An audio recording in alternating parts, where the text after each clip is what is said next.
Hello. So, welcome to the live stream. There's no one watching yet, and that's fine. This is really just the first one. I haven't even told anyone about it. So, yeah, I wanted to see if the tech worked and what I looked like on screen. Okay, well, I guess I'll sit here, and if anyone shows up, I don't know how they would. Maybe someone will drop in. Hmm.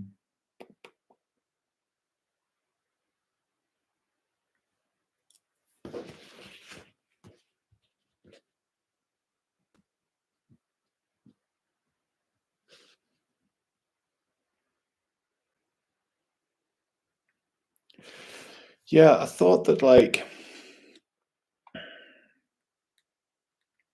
because there's so little information out there about internet fasting and the benefits of it, I thought that and just knowing from my own struggles when I started, that it's really quite difficult to see through when you're a full addict. It's like trying to quit anything. It's really hard. Somebody told me, it wasn't somebody told me, I read somewhere or saw it on a video or something like that, that it takes an average of 7 attempts to quit anything. So, like, smoking takes an average 7 attempts. Um, and so really with that in mind, the thing you're trying to do is just get through a lot of attempts. There's gonna be a lot of failure on the road to quitting.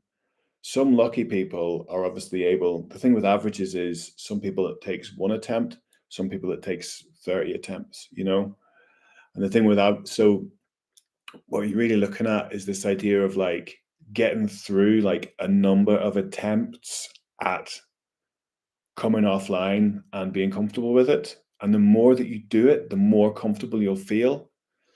Um, One of the things that I've actually been noticing more recently is that like the time, because I've been fasting so much more, I'm now actually able to be online, well, not online, but have my device and complete tasks without disappearing down the rabbit hole.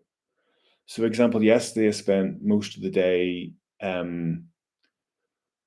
editing and uploading the videos on the channel, and I've got like 11 of them uploaded yesterday. And that involved a lot of like what would normally have been trigger points and distractions to get lost in the infinity pool that is the internet. Because I'd edit a video in my video editing software, and then um, I would edit a video in my video editing software, and then I'd have to wait for it to render. I think that's the phrase, which takes a few minutes, and then I have to wait for it to save, and then I have to wait for it to upload, and I have to do all those things in sequence, and then return to edit the next video. And so, like, that's just lots and lots of sort of bit moments of like downtime where it'd be easy for me to get distracted in those moments by other videos and stuff like that. But I managed to stick with it and keep making progress all through the day. And so that was really productive. Um, yeah, this week, I'm sort of putting together like a course, I guess, um, of like how to ease yourself into internet fasting so you can build up to sort of longer stretches, because it's quite complicated. Because first of all, you have to, there's sort of like the mental and emotional side of it, and you have to really want it, and then on top of that you have to sort of almost like develop the coping mechanisms at first, the mental strategies to survive without having the internet available to interrupt negative thinking. And so that's the mental aspect of it, and that requires kind of like a sort of steady, sort of like start small, build up approach, I think. Um, and then there's like also the technological aspect, which is quite tricky as well, because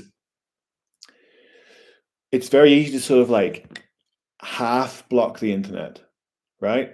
Like it's very easy to sort of like make it less good, but you're still like able to access it. And so even though it's not as engaging, it's still there to break up negative patterns of thought as a sort of distraction technique.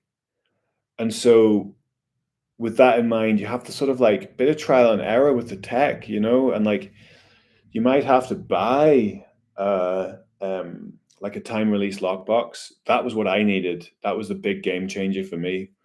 I also got a landline so that I was contactable when I was offline. And I don't have a TV at the minute. So I really was white knuckling the experience of being offline, and I remember like the first time I went for like a 4 hour session, I'm like, I literally was like in mental anguish for more or less 4 hours. Like it wasn't pleasant. Like it was horrible. You know what I mean? Like it was horrible. My brain was racing. All the thoughts that I've been dampening down with like for so many years about mistakes I'd made in the past, times I'd let people down, times I'd embarrassed myself, things I felt awful about. They just came flooding to the surface, anxieties about my future, about interpersonal relationships. They were just raging around my head, and I didn't have that thing. And like I've made physical barrier. This is why why I don't talk about the mental aspect, right? Because I've actually made physical barriers, right? I am now on my third time release lockbox, right? Because I smashed my way into the previous two. Like that's the truth of how hard it was for me to get off. There was one time years ago when I I'll tell a story. I was on a week's holiday and I was just having it at home. I'd been working, I was just having it at home. And the first morning I woke up and I was like, amazing. Today I'm not doing anything. I'm going to read a book, I'm going to have a lovely breakfast. I'm going to rest, right? I'm going to rest. And I got up, I made breakfast, had a big breakfast, and I was like, oh, I feel tired after that. Okay, I'm going to go back to bed and have a little nap because I'm on my holidays and I can have a nap because I'm really tired today and I need to. And I went back upstairs. I brought my phone with me and I lay down in bed at 7:45, right? And I didn't nap. I stayed on my phone at 1:30 in the afternoon, right? So that's 5.5 hours later, right? I hadn't moved, hadn't eaten anything else, hadn't drank anything else. I felt terrible. And at that stage, I already knew I had a problem, right? But I wasn't mentally prepared to sort of like to actually commit. I'd bought at that point a Punk MP01, right? Which is a dumb phone that only has calls and text. I had spent like £350 buying that, right? But I still had the iPhone and it was still like bleeding me of my attention, right? And I said, right, fuck this. And I like got out of bed and I went out to the chopping block outside and I put a felling axe, which is one of the large axes, through my iPhone in frustration because I knew I was just had no control. And then I spent the rest of the week. I didn't even get through that week because then I had my phone, right? Yeah, but this is what I'm talking about, the nature of addiction, right? I had my phone, right? But what it was, the problem with that was I had my phone, the new phone, but I still had my laptop. So even though I was super frustrated that first day, like as the week progressed, I just slipped back into my addiction with the laptop. And the laptop became the device that I would sit on, which was better, right? Because it's not portable. So when I would go for a walk, I couldn't bring it with me. Do you know what I mean? If I was driving somewhere, I couldn't listen to a it was better. Like getting rid of the iPhone did stimulate me to discover times when I liked being offline, right? Which was a great step in many ways, but still, I still bed rotted at home, quite a lot for the next long, long time. And so that really has been the thing that when I talk about technology more recently, I have taken the step of buying. Well, I ordered a filing cabinet off Amazon, but it's been really shitty. So I have installed an internal lock on the door here, like a cupboard, and there's a key. And so when I'm locking my devices away, I put things in the cupboard, right? In fact, it's not even a cupboard; it's half of my house, right? It's like an entire attic, a side room, and a little thing because that's where it makes sense to have the door. But it's less embarrassing to say I've got a cupboard. And I don't know why I didn't use the cupboard. I have a cupboard. It would have been perfect. Wouldn't have been nearly as anyway, it's done now. And so yeah, so that goes away. So now when I'm doing my internet fasts, I really am like no screen. Like it's a screen fast. You know what I mean? There's just no screen. I have a radio so I can listen to some music. And I have to say, one of the things that I really noticed was like being listening to six music in the evenings, just in a chair. Like literally just sitting, looking at nothing, doing nothing with my hands, nothing with just listening to music and just enjoying the music. And I haven't done that since I was like 18. Like I just, there's always something distracting you from engaging with whatever it is that you're doing. And yeah, it's just a great, great thing. Like it's truly been life changing, like truly life changing because I now have the mental capacity and the emotional capacity and the technological capacity to say, right, today I am not online. And the more that you do that, the more that you process your difficult emotions, the more that you, the, the more that your attention span increases. Like, like if you're reading a book, right? Reading the book is like a challenge. It stimulates your brain. You're learning. Your brain is learning to think in these long, joined up sort of thought chains towards a productive outcome. Instead of just being on these like constantly cycling, like endless thought trains of just negativity. And yeah, it's a great thing. What else did I want to talk about today? Just a little practice because no one's watching and no one's showing up. Yeah, so one of the key things that really gave me insight into how bad my addiction was I began meditating, practicing mindfulness meditation. I went through a phase of see, I was diagnosed with ADHD.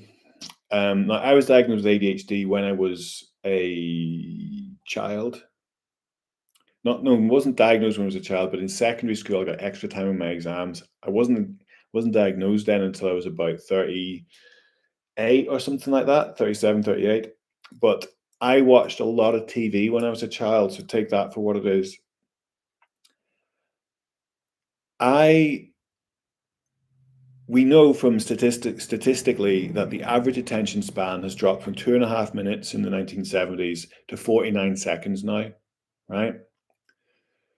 And so when you talk about the averages, you have the average, which is the average of everyone, but then there's outliers who are like really negatively affected by that. So let's say I struggle with ADHD, right? And my attention span is shorter than most, right? If everybody's attention span is being brought down, it's safe to assume that the internet has also brought down my attention span. Like that's not like an outlandish proposition. So it's very safe to say that if you have ADHD and you spend a lot of time online, it's making your symptoms worse because making it hard for you to concentrate. And I mean that's just on the first level, right? And then if you can't concentrate, right, you don't build up the patterns of routine to achieve things in your day that people with a longer concentration span have, right?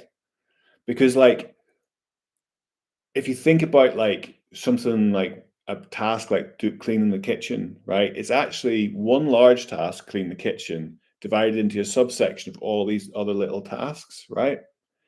And so someone with a good concentration span when they're young, right, can pay attention to like a larger chunk of the big task, right?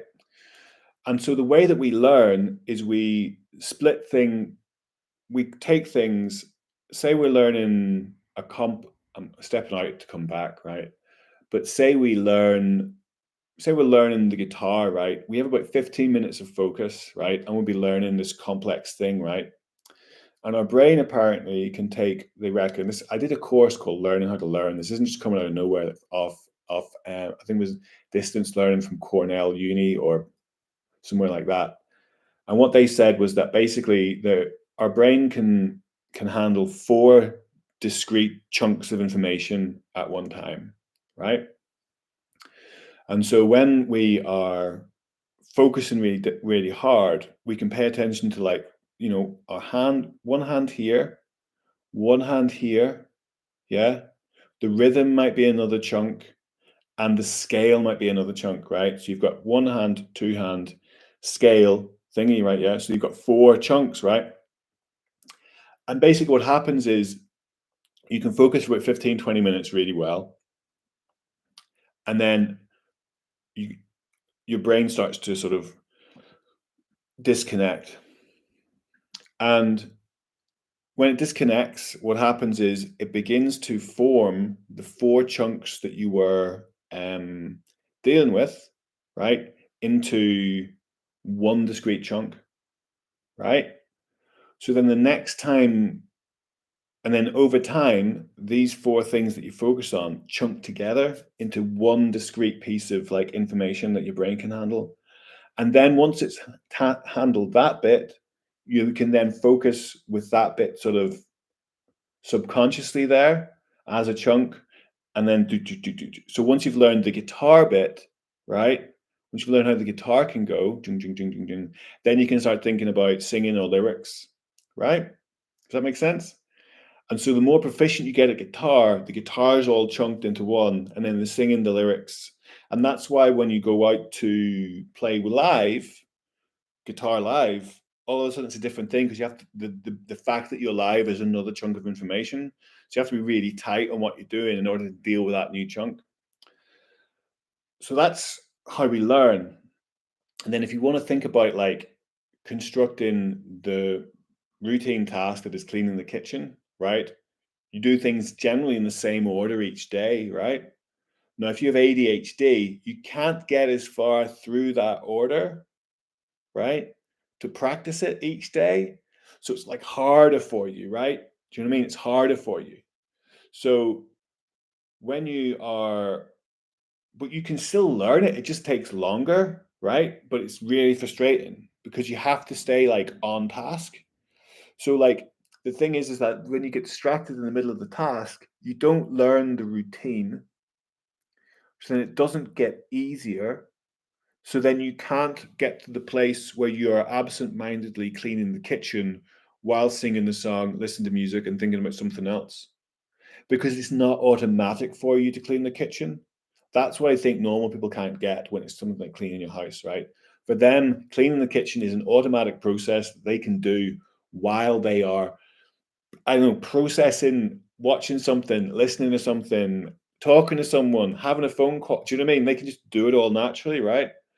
Whereas, like, if you've got ADHD, it never gets to that level of polish. The routine is never that polished. It's never that chunked, right? So it's hard.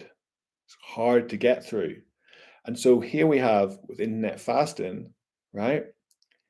And the internet, if it's attacking your attention span, it's making it even harder for you to learn those processes in your life. If your attention span is dropping from like 49 seconds to 30 seconds, that's almost halved, right? You know? Um, okay. I think that was good. No one showed up, but I think it's been a good video. So I'm going to end this and send it live and then get on with my day. Peace.